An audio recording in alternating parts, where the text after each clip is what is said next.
प्रेमनगर राज्य के एक छोटे से गांव तुनपुर में राजू नाम का बदनसीब व्यक्ति रहता था। राजू के परिवार में कोई नहीं था। राजू अनाथ था।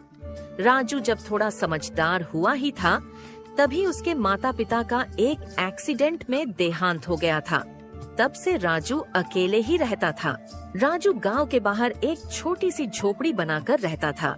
राजू की आर्थिक स्थिति बहुत खराब थी। वो बहुत गरीब था। राजू किसी तरह दूसरों के खेतों में काम कर अपना पेट पालता था। राजू ने बचपन से बहुत परेशानियां देखी थी, परंतु उसने कभी अपने नसीब को नहीं कोसा था।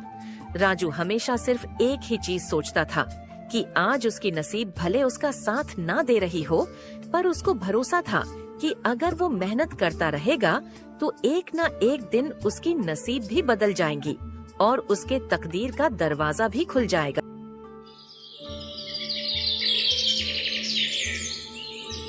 एक दिन इसी तरह राजू श्यामलाल जमींदार के खेत पर काम कर रहा था और श्यामलाल पास ही के पेड़ के नीचे बैठा हुआ था।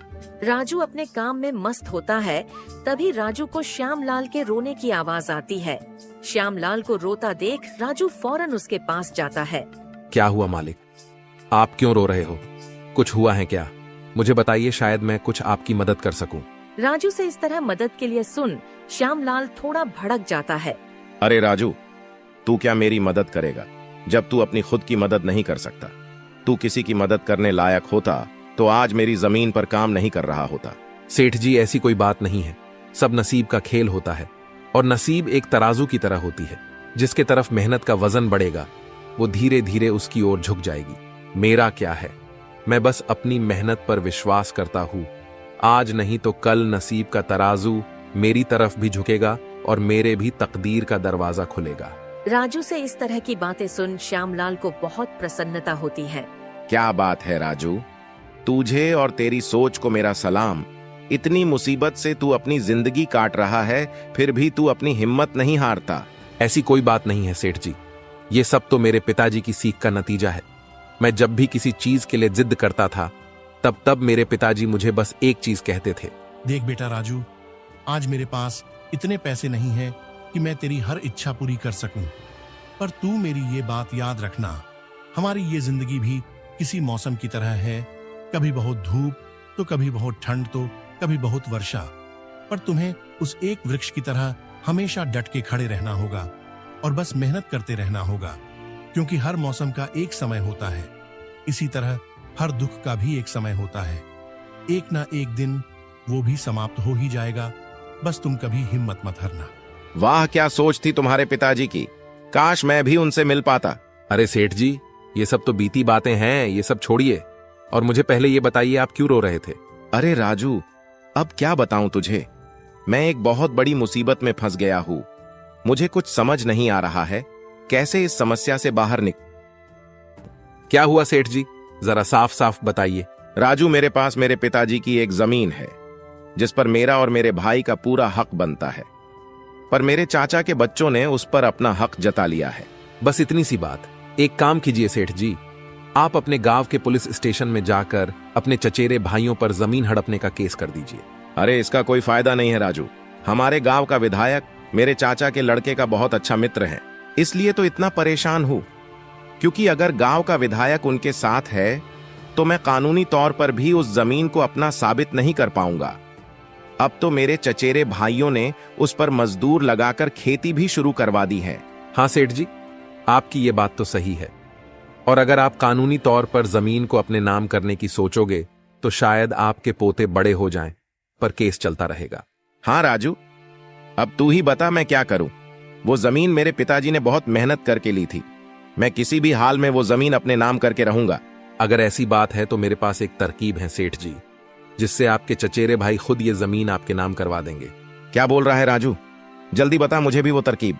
राजू ने अपनी पूरी तरकीब श्यामलाल को समझा दी। तरकीब सुनते ही श्यामलाल राजू से कहता है, क्या बात है राजू, क्या तरकीब निकाली है? तू तो बहुत समझदार है। धन्यवाद सेठ जी। राजू, अगर तेरी ये तरकीब काम आई और मुझे मेरी जमीन वापस मिल गई तो मैं ये वादा करता हूं अभी जिस जमीन पर तू काम कर रहा है मैं ये तेरे नाम कर दूंगा। अरे इसकी कोई जरूरत नहीं है सेठ जी, आप तो मेरे अन्नदाता हो, आपके लिए इतना करना तो मेरा फर्ज है। ठीक है राजू, कल से ही अपने इस तरकीब पर काम करना शुरू कर देना। जी सेठ जी, कल से ही मैं अपने काम पर लग जाऊंगा। राजू फिर से अपने काम पर लग जाता है।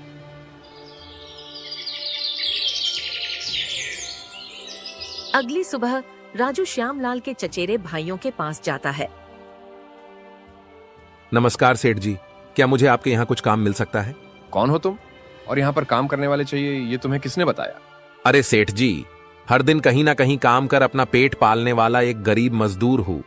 कभी किसी के यहाँ खेती कर लेता हूँ तो कभी किसी के यहाँ मजदूर बनकर जो काम मिल जाए कर लेता हूँ। ये सब तो ठीक है, पर हमारे यहाँ कोई काम नहीं है। बस क्या सेठ जी, मैंने सुना है पूरे गांव के सबसे बड़े जमींदार आप लोग हों और पूरे गांव में सबसे बड़ी जमीन आप लोगों के पास है, तो मुझे लगा कि मुझे यहाँ तो काम आराम से मिल जाएगा। नहीं भाई, हमारे पास कोई काम नहीं है। हमारे पास पहले से बहुत मजदूर हैं। इसका मतलब श्यामलाल सेठ सही कह रहे थे आप लोगों के बारे में। क्या कहा श्यामलाल ने हमारे बारे में? कुछ नहीं, बस ऐसे ही मेरे मुंह से निकल गया। चलो चलता हूँ, आप लोगों के पास तो कोई काम नहीं है तो मैं यहाँ रुक के क्या करूँ। किशन के मना करने के बाद राजू जाने लगता है। तभी रमेश किशन से उसे रोककर पता लगाने बोलता है कि श्यामलाल ने उनके बारे में राजू को क्या बोला है। अरे रुको भाई, इधर आओ जरा, एक काम है तुम्हारे लिए हमारे पास। किशन के बुलाने पर राजू फौरन उनके पास चला जाता है। अरे धन्यवाद सेठ जी, बोलिए क्या काम है? मैं कोई भी काम करने को तैयार हूँ, आखिर पापी पेट का सवाल है। काम तो हम बता देंगे, पहले तुम ये बताओ श्यामलाल हमारे बारे में क्या बोल रहा था तुम्हें? आपके यहाँ आने से पहले मैं श्यामलाल सेठ के यहाँ काम करता था, परंतु वो एक नंबर के कंजूस और बदतमीज आदमी है। इतनी मेहनत करने पर भी सही मजूरी नहीं देते थे। इस बात पर कल मेरी उनसे बहस हो गई थी। फिर क्या हुआ? क्या कहा तुमको श्यामलाल ने हमारे बारे में? अरे हुआ ये कि जब मेरी श्यामलाल सेठ से बहस हो रही थी तभी उन्होंने मुझे कहा कि उनसे ज्यादा मजूरी पूरे गांव में कोई नहीं देगा।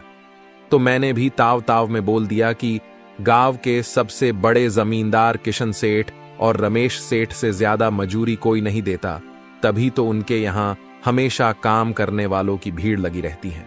सही कहा था ना मैंने सेठ जी? अरे हाँ भाई हाँ, आखिर हम गांव के सबसे बड़े जमींदार हैं, तो हमारा फर्ज बनता है हर मजदूर को उसके काम के हिसाब से सही सही मजूरी मिले। वाह क्या बात कही है आपने सेठ जी। श्यामलाल सेठ तो मेरे हिसाब से आपके इतना शायद कभी सोच ही ना पाए। चलिए सेठ जी, मुझे भी मेरा काम बता दीजिए तो मैं भी काम पर लग जाऊं। किशन और रमेश दोनों भी राजू की चिकनी चुपड़ी बातों में आ जाते हैं और उसे अपने यहाँ खेतों में काम करने का काम दे देते हैं। किशन के कहते ही राजू उनके खेतों में काम करना शुरू भी कर देता है। इसी तरह कुछ दिनों तक राजू किशन और रमेश के खेतों पर काम करता है। राजू बाकी मजदूरों से ज्यादा काम करता था। वो समय से पहले आ जाता और काम पर लग जाता और सब लोगों के जाने के बाद ही जाता। राजू को इतनी मेहनत करते देख किशन और रमेश आपस में बात करते हैं। अरे रमेश भैया, ये राजू तो बहुत मेहनती है, ये अकेला ही 4 लोगों का काम कर देता है। अच्छा हुआ उस दिन इसे हमने रोक लिया। हाँ भाई, बात तो तू पते की कर रहा है। अच्छा हुआ राजू को हमने अपने यहाँ काम पर रख लिया। वो बहुत मेहनती और ईमानदार भी है। आजकल के जमाने में ऐसा व्यक्ति मिलना घास के ढेर में सुई ढूंढने की तरह है। हाँ भाई, कुछ भी कहो, मेहनती तो बहुत है राजू। इसके इतना काम शायद ही कोई करता होगा हमारे यहाँ। राजू ने अपनी मेहनत से दोनों भाइयों का दिल जीत लिया था।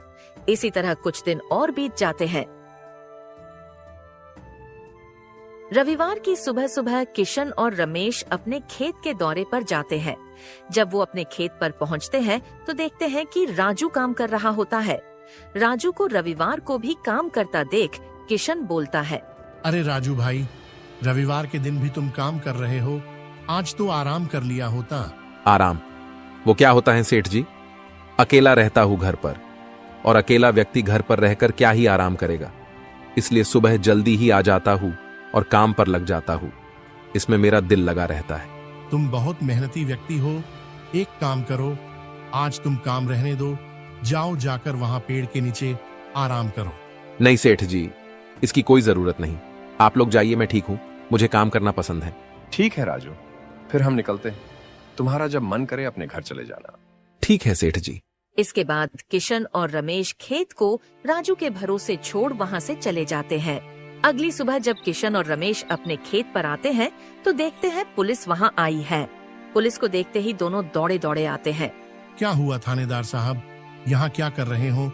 हमने तो पहले ही इस जमीन के असली कागजात बड़े थानेदार को दिखा दिए थे ना। अच्छा, ये जमीन तुम्हारी है ना? तभी तो तुम दोनों को अंदर करने आया हूँ। अंदर? मैं कुछ समझा नहीं थानेदार साहब, कहना क्या चाहते हो? साफ साफ कहो। साफ साफ कहने की कोई जरूरत नहीं है। जरा अपनी नजर घुमाकर वहाँ देखो तुम्हारी जमीन से क्या निकला है। थानेदार के कहते ही दोनों भाई जब पलट कर देखते हैं तो वहाँ उनकी जमीन में किसी की लाश गाड़ी हुई होती है, जिसका सिर्फ कंकाल बचा होता है। कंकाल को देख दोनों भाई की हवा टाइट हो जाती है। ये कहाँ से आया हमारे जमीन में? चलो अब बहाना मत बनाओ, पहले लोगों को मारो, फिर उसे अपनी जमीन में गाड़ो और फिर बोलो ये क्या है। नहीं थानेदार साहब, ये सब क्या है? ये यहाँ कैसे आया? हमें कुछ नहीं पता है। चलो अब झूठ मत बोलो, तुम दोनों तो अब गए। अगर फांसी नहीं हुई तो कम से कम उम्र कैद की सजा तो पक्की होगी। फांसी और उम्र कैद सुन दोनों भाई डर जाते हैं और थानेदार के सामने गिड़गिड़ाने लगते हैं। नहीं थानेदार साहब, हमने कुछ नहीं किया। ये सब कहाँ से आया इस जमीन में हमें नहीं पता।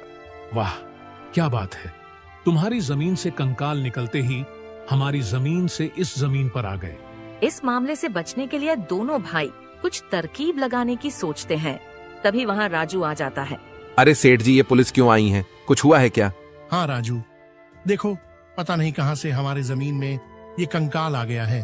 राजू कंकाल का नाम सुनते ही चौंक कर बोलता है। क्या कंकाल? ये कहाँ से आ गया? ये तो बहुत बड़ी मुसीबत में आ गए आप दोनों मालिक। हाँ राजू, अब तू ही कुछ तरकीब बता जिससे हम इससे बाहर आ सके। तीनों को खुसुर पुसुर करता देख थानेदार कहता है, चलो अब कोई तरकीब मत बनाओ, दोनों में से एक भाई तो पक्का जाने वाला है जेल में। अब तुम दोनों ही फैसला करो कौन जाएगा। थानेदार साहब, हमें बस 5 मिनट दीजिए, अभी हम फैसला करके आते हैं कौन जाएगा जेल। ठीक है, जल्दी जल्दी तय करो, किसको लेके जाऊं मैं जेल। ठीक है थानेदार साहब। राजू, किशन और रमेश थानेदार से थोड़ी दूरी पर चले जाते हैं। देखो मालिक, दोनों भाइयों के फंसने से अच्छा है कोई एक भाई फंसे। अब आप लोग सोचिए कौन जाएगा जेल। राजू भाई, हम दोनों भी अंदर नहीं जाना चाहते, कोई तरकीब लगाओ भाई जिससे हम दोनों बच जाए। मालिक एक बात बोलूं, इस कंकाल को देख के तो लगता है काफी महीनों पहले से इसे जमीन में डाला गया होगा। एक तो किशन फांसी की बात सुन बहुत डरा हुआ था और राजू से ये सुनते ही किशन डर के फटाफट पूरी कहानी राजू को बता देता है। देखो राजू भाई, सच्ची सच्ची कहूँ, ये जमीन तो हमने बस महीने पहले ही हड़पी थी अपने चचेरे भाई श्यामलाल से। किशन से हड़पने की बात सुन राजू ऐसा बर्ताव करता है जैसे उसे कुछ पता नहीं है इस बारे में। क्या कहा मालिक? हड़प्पी थी जमीन? मैं कुछ समझा नहीं, जरा साफ साफ बताइए। किशन जमीन हड़पने वाली पूरी कहानी राजू को बता देता है। किशन से पूरी कहानी मुंह जबानी सुनते ही राजू कहता है, मालिक मेरे पास एक तरकीब है जिससे सांप भी मर जाएगा और लाठी भी नहीं टूटेगी। बताओ राजू भाई, जल्दी बताओ। तरकीब बताने से पहले आप मुझे ये बताओ, आपके लिए ये जमीन प्यारी है या आप दोनों की जान? इसमें कोई कहने की बात थोड़ी है राजू, हमें जमीन से ज्यादा हमारी जान प्यारी है। तो एक काम कीजिए मालिक, आप सबसे पहले जाकर थानेदार को बोल दीजिए ये जमीन श्यामलाल सेठ की है। थानेदार को बोलना हमने तो बस 1 महीना पहले ही ये जमीन उनसे बस काम करने के लिए ली है, बाकी का मैं संभाल लूंगा। अरे राजू, पर इससे तो हमारी जमीन हमसे छीन जाएगी, उसका क्या? नहीं मालिक, आप शायद मेरी तरकीब अब तक समझे नहीं। आप जब ये थानेदार को बोलोगे ये जमीन श्यामलाल सेठ की है तो पुलिस किसको पकड़ेगी? श्यामलाल सेठ को, और श्यामलाल सेठ के अंदर जाते ही ये जमीन फिर से आप लोग हड़प लेना, समझे? इससे आप लोग भी बच जाओगे और जमीन भी आपकी रहेगी। राजू की तरकीब सुन दोनों भाई दंग रह जाते हैं। वाह राजू भाई, तुम तो बहुत दिमाग वाले हो। आज तक तो तुमने हमें अपने बल से प्रसन्न किया था, आज तुम्हारी बुद्धि हमारी जान भी बचाएगी। राजू की तरकीब सुन तीनों थानेदार के पास जाते हैं और थानेदार को सब वैसे ही बोलते हैं जैसे राजू ने उन्हें कहा था। थानेदार साहब, ये जमीन हमारी नहीं है, हमने तो बस काम करने के लिए ये जमीन हमारे चचेरे भाई श्यामलाल से ली थी। वाह, जब तुम खुद फंस गए हो तो अब किसी और को फंसाकर अपने आप को बचाना चाहते हो। नहीं साहब, आपको विश्वास नहीं हो रहा तो राजू से पूछ लीजिए। ये हमारे पास बस अभी काम कर रहा है। इसके पहले ये श्यामलाल के पास काम करता था। बोलो राजू, ये जमीन किसकी है? हाँ थानेदार साहब, ये जमीन श्यामलाल सेठ की है। किशन सेठ और रमेश सेठ ने तो बस कुछ ही समय से इस जमीन पर काम कराना शुरू किया है। राजू से ये सब सुनने के बाद थानेदार राजू को श्यामलाल को बुलाने बोलता है। ठीक है, अगर ऐसी बात है तो एक काम करो राजू, जाओ और श्यामलाल को बुलाकर लाओ। राजू फौरन जाकर श्यामलाल को बुला लाता है, पर श्यामलाल अपने साथ पूरे जिले के एसीपी साहब को लाता है। सलाम सर जी, आप यहाँ? हाँ, बस यहाँ पास से गुजर रहा था तो भीड़ देख यहाँ चला आया। बोलो यहाँ क्या चल रहा है? देखिए सर जी, इन दोनों के जमीन से ये कंकाल निकला है और अब ये लोग बोल रहे हैं कि यह जमीन श्यामलाल की है। थानेदार ने पूरी कहानी एसीपी को बता दी और इन सब में अपने आप को फंसता देख किशन एसीपी को बोलता है। नहीं सर जी, ये जमीन हमारी नहीं है।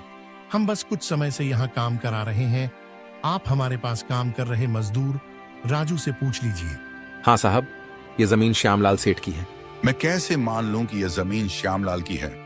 मेरे यहाँ का थानेदार तो कह रहा था इस जमीन पर केस चल रहा है और ये जमीन शायद तुम्हारे हवाले हुई है, और अब तुम बोल रहे हो ये जमीन श्यामलाल की है। नहीं साहब, हम बस इस जमीन को हड़पने की साजिश कर रहे थे, पर अब हमें नहीं चाहिए ये जमीन। अगर आपको चाहिए तो हम वो केस भी वापस ले लेंगे। थानेदार, एक काम करो, तुम जाओ, आगे का मैं संभाल लूंगा। एसीपी के कहते ही थानेदार वहाँ से चला जाता है। चलो अब श्यामलाल, तुम बताओ ये कंकाल यहाँ कहाँ से आया? तुमने किसको मार के यहाँ डाला है? अरे साहब, ये तो नकली कंकाल है। ये सब तो हमारा प्लान था इन दोनों के मुंह से सच्चाई सुनने के लिए। श्यामलाल से यह सुनते ही दोनों भाइयों के पैरों के नीचे से जैसे जमीन ही खिसक जाती है।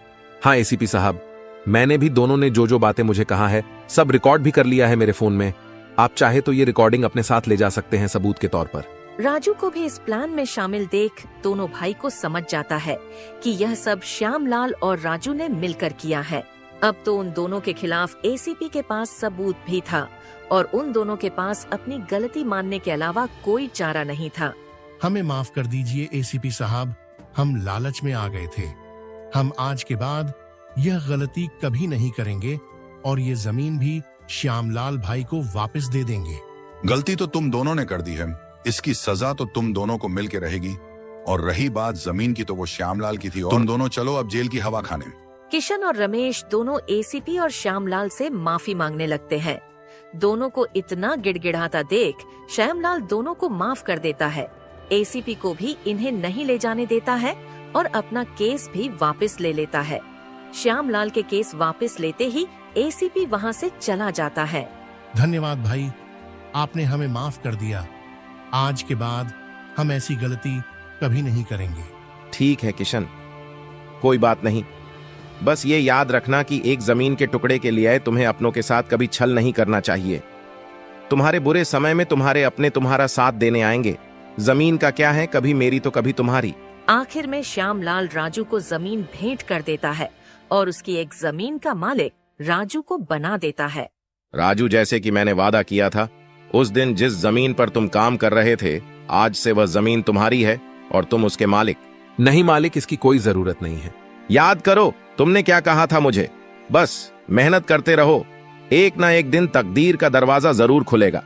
तो समझो, तुम्हारे तकदीर का दरवाजा खुल गया और अब तुम भी एक जमीन के मालिक हो।